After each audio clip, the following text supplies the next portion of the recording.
Alhamdulillah, wassalatu wassalam ala rasulillah wa ala alihi ashabi ajmain, amma ba'd. A'udhu billahi minash shaitanir rajim, bismillahir rahmanir rahim. Wa qul rabbi zidni ilma, rabbi shrah li sadri wa yassir li amri wahlul 'uqdatam min lisani yafqahu qawli. Respected elders, dear students, I welcome all of you. Assalamu alaikum wa rahmatullahi wa barakatuhu. As you might be knowing, I am teaching selected chapters from Abu Amina Bilal Phillips' book, Islamic Studies Book 1, and this is going on in the Zoom meeting scheduled on Saturday, every Saturday, 8 p.m. onwards. Last week we had done Usul al-Tafsir, the collection of the Quran, and last night I had taught the chapter Usul al-Hadith, chapter number 8 from Islamic Studies Book 1. So this is the Islamic Studies Book 1 by Abu Amina Bilal Phillips, and I have taught these books for nearly 11 years in an international school, right? So I wish and I love to share my experience, my little knowledge, whatever I have with you all. So I'm going to repeat yesterday's lesson on Facebook, right? So the name of the chapter is Usul al-Hadith, and we are going to learn the structure of Hadith and the classification of Hadith. Okay, so the structure of Hadith is how the Hadith is made up. What are the different parts of a Hadith?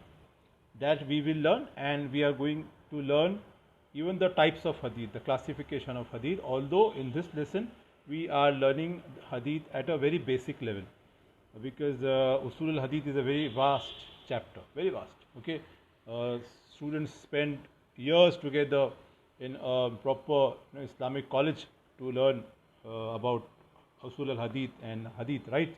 So this is a very basic level. In a nutshell, I am going to explain the basic knowledge, the fundamental knowledge all should have.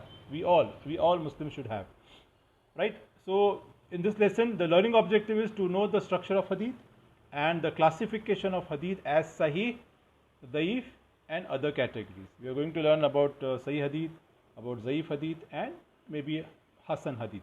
Okay. So what is the definition of a Hadith? The definition of Hadith is the literal meaning is a saying or conversation. So most of the words we have literal meaning and an Islamic meaning. Okay. So the literal meaning, for example, of Saum is to restrain oneself from something, but the Islamic meaning is the fasting we do in the month of Ramadan and other nafil fasts. Again, Zakah, the literal meaning is purification, but the Islamic meaning is the tax, the 2.5% tax which the rich Muslims pay to the poor and in the cause of Allah, right?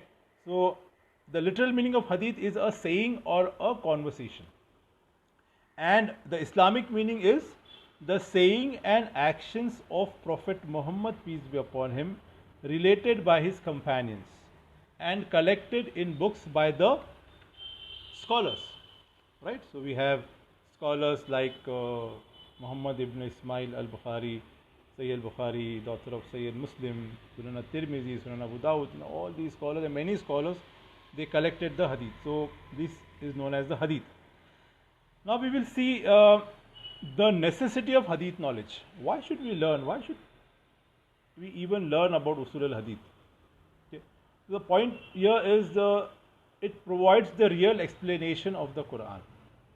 Okay, you know that the Prophet asked the Sahaba, his companions, to learn what was revealed to him of the Quran and even to write it down.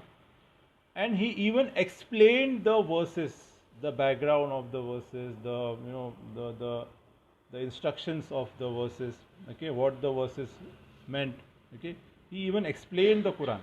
So this explanation is collected in the Hadith. So it's very important.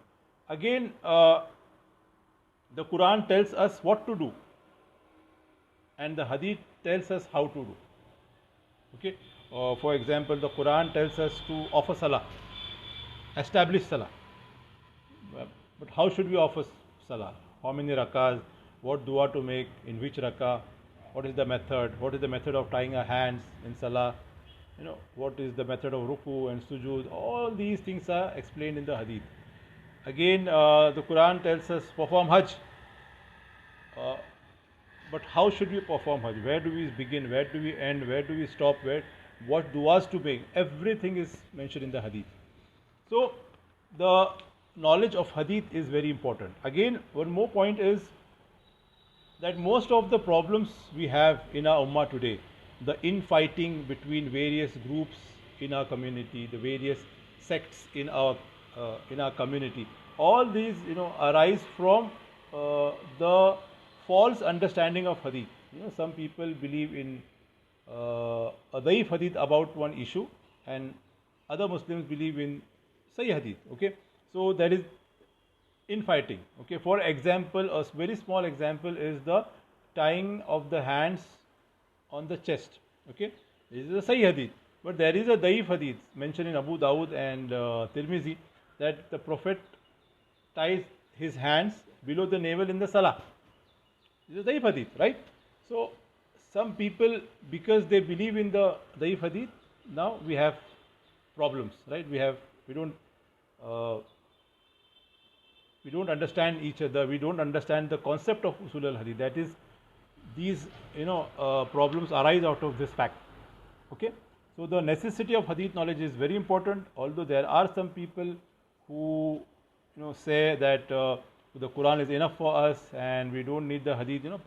So-called practicing Muslims, and they are called themselves the Ahle Quran, and they don't believe in the hadith. So even hadith is a revelation from Allah subhanahu wa ta'ala, and without hadith we can't understand the Quran completely, right? So the knowledge of usul al hadith is very, very important. Okay, so there is an example here. There is a hadith: none of you truly believes until he loves for his brother what he loves for himself.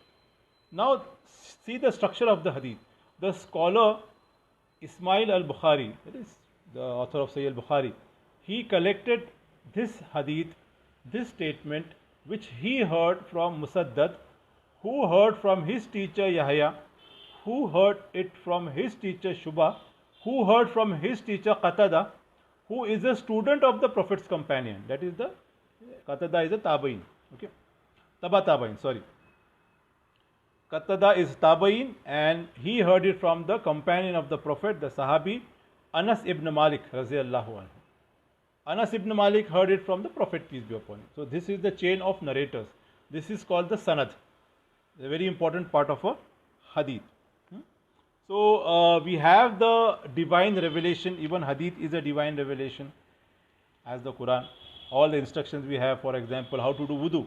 The process of wudu was taught by Jibril Amin to the Prophet, peace be upon him.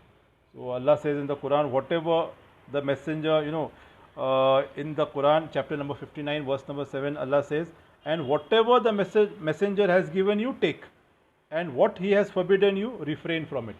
Whatever the Prophet said about deen is a revelation, right? So this revelation, this hadith is, the Prophet said to a companion, the Sahabi then told his student, that is the Tabain told his student, the Taba Tabain, then to the Ravi, that is the reporter of the hadith, and from this Ravi, the author of Bukhari or Muslim, Sahih Bukhari or Sahih Muslim or other hadith, they noted it down. Okay, this is the structure of a hadith. So the classification of hadith, right now we are going to look at only Sahih hadith, Daif hadith. Okay, what is a Sahih hadith and what is a Daif hadith? Although there are many types of hadith, that Hasan hadith and Maudu. Okay, if time permits, or if there is an opportunity, we will learn about it. The structure of hadith is made up of two parts: the sanad and the matn. Sanad is the chain of narrators, and matn is the text of the hadith. Okay, for example, in this hadith, none of you truly believes until he loves for his brother what he loves for himself. This is the matn, this is the text. And the chain of narrators, that is the Musaddad, heard from Yahya, he heard from Shubha, he heard from Qatada. All these names are the chain of narrators known as the sanad. Okay, so these are the two parts of a hadith. Now, for a hadith to be sahih, all the narrators should fulfill the three conditions here, three main conditions here. Okay, the three conditions of hadith sahih are: the narrators must be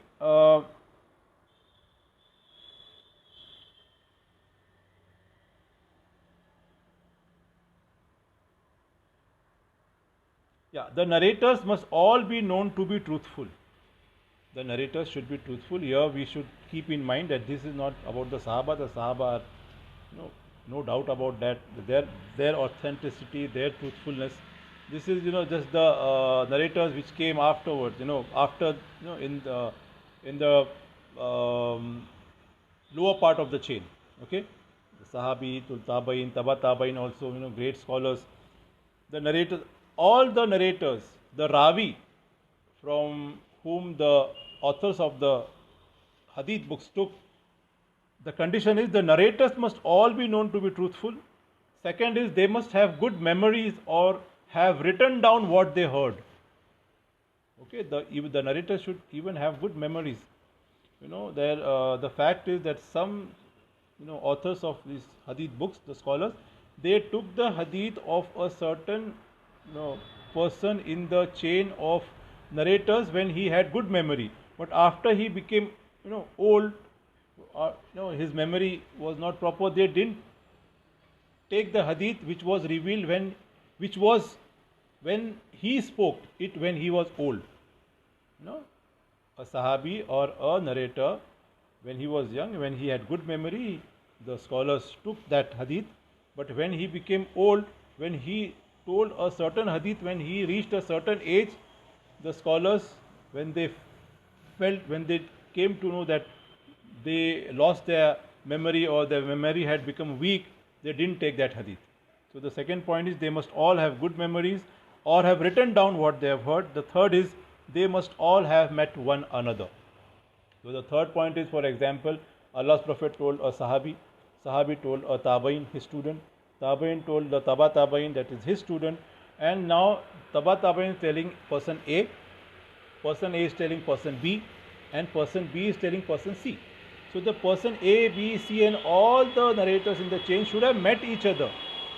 The scholars have, when they falsify a hadith, when they consider a hadith as daif, so what they found out that the person A had never met the person B. They know the life history of all the narrators. There are books now written by scholars about the biographies of all the narrators in all the hadith books. So when they came to know that person A, when he died, person B was not even born. So how could the person B hear from the person A? So the link is broken. Now this hadith cannot be considered as Sahih hadith. So the third condition is they should personally have met each other and heard that hadith from that person. Right? So these are the three conditions. If these three conditions are met, then that hadith is considered a Sahih hadith. Now, the importance of the sanad. Okay, the scholar Abdullah ibn Mubarak rahimullah, he said, the isnad, that is the sanad, that is the chain of narrators, the isnad is from this religion. Had it not been for the isnad, anyone could have said whatever they desired. So the chain of narrators is very important. It is the part of the deen. The sanad is the part of the deen. Otherwise, anybody may tell anything about deen. Okay, I heard from the Prophet this, or I read the hadith. There is a hadith like this. All false hadith. Anybody could tell anything, but no. We have the chain of narrators, the sanad. We check the sanad and we come to know about the authenticity of the hadith. Right? Again, a scholar Al-Awza'i, he said, knowledge is gone when the isnad is gone. Knowledge is gone when the isnad is gone, the sanad is gone. If there is no sanad, there is no knowledge. Okay. Then another scholar, Athori, he said the isnad is the weapon of the believer. If he doesn't have a weapon with him, then with what will he fight? When uh, you are implementing a hadith, you are believing in a hadith, you are telling a hadith, and somebody comes up and says, no, this is wrong, or I found this hadith, contradictory hadith. So how would you fight? How would you debate? How would you explain to that person that no, you are wrong or I am right, right? So we use the sanad. So the sanad is the weapon of the believer. Okay. So there is a scholar, Abdullah ibn Mubarak, again, he said, between us and the innovators and liars are trustworthy men. यानी हमारे बीच और बिदतियों के बीच और झूठे लोगों के बीच सनद है. सनद अगर नहीं होती तो there is no difference between us and the innovators. Okay, so this is the importance of the sanad. The definition of a Sahih Hadith is, a Sahih Hadith is the one which is narrated by men of good character, who are known for their good memories and precision, with a continuous sanad, and is not odd or faulty. Okay, Sahih Hadith is narrated by men of good character, good aqidah, Sahih aqidah. Okay, when the author Imam al-Bukhari, when he came to know about a certain person who knew a hadith, he went to him and he found him calling his horse, okay, with nothing in his hand. He was just showing his hand as if there is something in his hand, something to eat, and he was calling his horse, right? When Imam al-Bukhari saw that, he didn't take the hadith from him because he considered it as a lie, right? So they were so strict in collecting the hadith. So men of good character, they should be truthful, they should have correct aqidah, they should be practicing Muslims, right? Then they should have good memories, precision in telling the exact words of the Prophet with a continuous sanad. The chain of narrators should not be broken. All these constitute the definition of a Sahih Hadith. Then Hadith Daif. Okay, if these three conditions are found in the chain of narrators, then it is considered as a Daif Hadith. Okay, if these three conditions or even one condition, if it is found in the hadith, it is considered a Daif Hadith. The first condition is the narrators, if any were known to have been liars, okay, they know that one narrator is a liar, then that is a Daif Hadith. Second is, if any were known to have bad memories, the memory was not proper at a certain age, okay, so that is the Hadith Daif. The third condition is, if any were known not to have been met the one who was supposed to be narrating from. If the two persons who were narrating the hadith in a chain of narrators, if they have not met each other, then the chain is broken and that hadith is a Daif Hadith. Okay. For example, there is a hadith here, seek knowledge even if it were in China. The hadith was collected by hadith scholars, okay, although it is a commonly quoted hadith which is well known among Muslims. Seek knowledge even unto China, right? The hadith is not correct, the hadith is not sahih. Why? Abu Atika in the chain of narrators was accused of falsifying hadiths. Thus, this narration is classified as daif.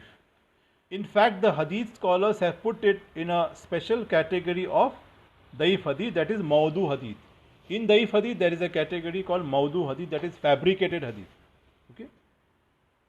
Now, it is incorrect to quote this statement as a Hadith of the Prophet. So, when we come to know that the chain of narrators is broken, or the chain of narrators contains a liar, or a chain of narrators contains a person of wrong aqidah, when the chain of narrators contains a person who is not a practicing Muslim, okay, then we consider it a Daif Hadith and we reject that Hadith. Okay. The famous books of hadith are called Siha Sitta. Okay. They are Sahih al-Bukhari, Sahih Muslim, Sunan Abu Dawud, Sunan al-Tirmizi, Sunan al-Nasai, and Sunan Ibn Majah. Although there are some hadith which have some problem in Sunan Abu Dawud and Sunan al-Tirmizi, etc., but now scholars have taken out those problematic hadiths, the hadith which had some doubts, and now they have made the Sahih Sunan Abu Dawud, Sahih Sunan al-Tirmizi, So now we know the hadith which have some problem, which are doubtful, even in these. But Sahih al-Bukhari and Sahih Muslim, you can quote freely. There are no problematic hadith in Sahih al-Bukhari and Sahih Muslim. So you can quote freely from them. So this is a very short, in a nutshell, the explanation of the hadith structure and the classification of hadith. How we classify hadith as Sahih and Daif. How when we have certain problem, we see our brothers in Islam practicing, what is not in Deen. So we should have this knowledge to explain them about, their mistake. So if you explain it properly with the knowledge of Usul al-Hadith, then that person might understand. Yes, you are correct. I was following a Daif hadith. That is why we had contradictions. So this is very important. Now, the hadith is graded. From top to bottom is the best hadith is authentic hadiths recorded by Al-Bukhari and Muslim. Okay, they are known as Al-Muttafaqun alayh. So wherever you see hadith reference Muttafaqun alayh, it is the hadith is mentioned in Sahih al-Bukhari and Sahih Muslim, and there is a book called Al-Lulu wal Marjan. In that book, hadith which are mentioned in Sahih al-Bukhari and Sahih Muslim, they are mentioned in Al-Lulu wal Marjan. Second is the authentic hadith recorded by only Bukhari. First status to the top. The best hadith is the hadith which is recorded in Bukhari and Muslim. Second is the hadith recorded only in Bukhari. Third level is the authentic hadith recorded by only Muslim, Sahih Muslim. Then authentic hadith according to the criteria of Bukhari and Muslim recorded by others. Authentic hadith recorded in other hadith books, but following the criteria of Bukhari and Muslim. The fifth is authentic hadith according to the criteria of Bukhari alone. Okay. Then sixth is authentic hadith according to the criteria of Muslim alone. Okay. Seventh is authentic hadiths not according to the criteria of either Bukhari or Muslim, but they fulfill the basic qualities of a Sahih hadith. So this is the gradation of hadith. So this is a book Usul al-Hadith. I intend to start online course about Usul al-Hadith and even about Usul al-Tafsir. I intend to start an online course.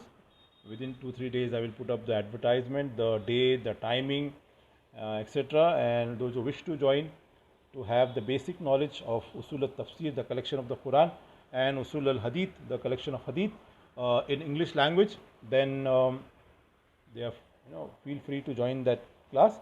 And I am going to teach about these books from Abu Amina Bilal Phillips' book, Usul al-Tafsir and Usul al-Hadith. It's not that, how can I, a non-scholar, teach about Usul al-Hadith, Usul al-Tafsir. Basically what I am doing is I am taking it from authentic books, okay, the textbooks used by the top Islamic schools or top Islamic universities all over the world.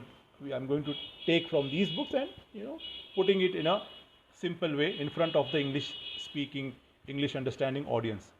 So watch for the advertise on my Facebook page, and tell others who wish to join, especially the students who have studied or who are studying in a convent school, in a secular school. They didn't get the chance to study about these books, right? So they can join in. So pray for me and pray for people all over the world, and pray that the pandemic ends very soon, and request to you to try your best to obtain the knowledge of the Deen. Okay, so I end here. Wa akhiru dawana anil hamdulillahi rabbil alamin. Assalamu alaikum wa rahmatullah.